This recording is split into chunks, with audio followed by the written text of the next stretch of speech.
এদিকে দিনাজপুরে সরকারিভাবে বোরো ধান ও চাল সংগ্রহ লক্ষ্যমাত্রা অর্জন নিয়ে আশঙ্কা দেখা দিয়েছে। এ পর্যন্ত ৩৬% চাল ও মাত্র ১৫% ধান সংগ্রহ হয়েছে। এ নিয়ে আরও তথ্য জানাতে এই মুহূর্তে শহরের সরকারি খাদ্য গুদামের সামনে আছেন সহকর্মী গোলাম নবী দুলাল। সরাসরি চলে যাচ্ছি তার কাছে। দিনাজপুরে আপনার সরকারের যে সংগ্রহ অভিযান বোরো ধান চাল এটা কিন্তু আপনার অব্যাহত রয়েছে। আমি এই মুহূর্তে দিনাজপুর সিএসডি এলাকায় রয়েছি।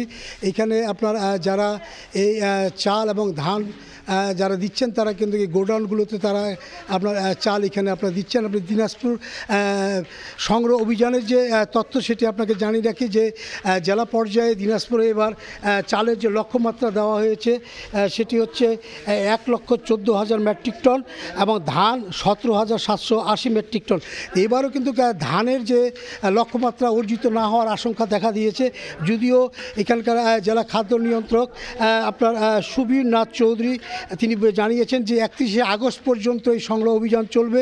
এর মধ্যেই চালের যে লক্ষ্যমাত্রা সেটা অবশ্যই অর্জিত হবে। তবে আজ পর্যন্ত চালের যে লক্ষ্যমাত্রা সেটি হচ্ছে ৩৬% হয়েছে এবং ধান এ পর্যন্ত ১৫% আপনার এখানে অর্জিত হয়েছে।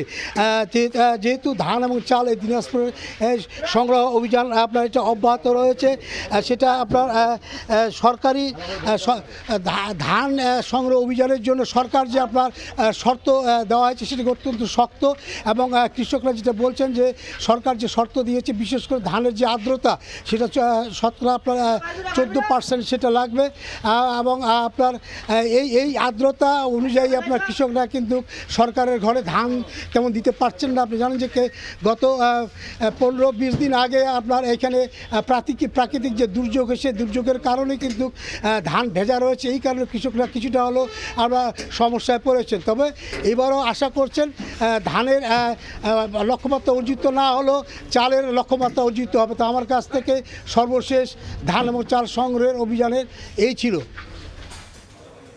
সরাসরি যুক্ত ছিলাম দিনাজপুরে।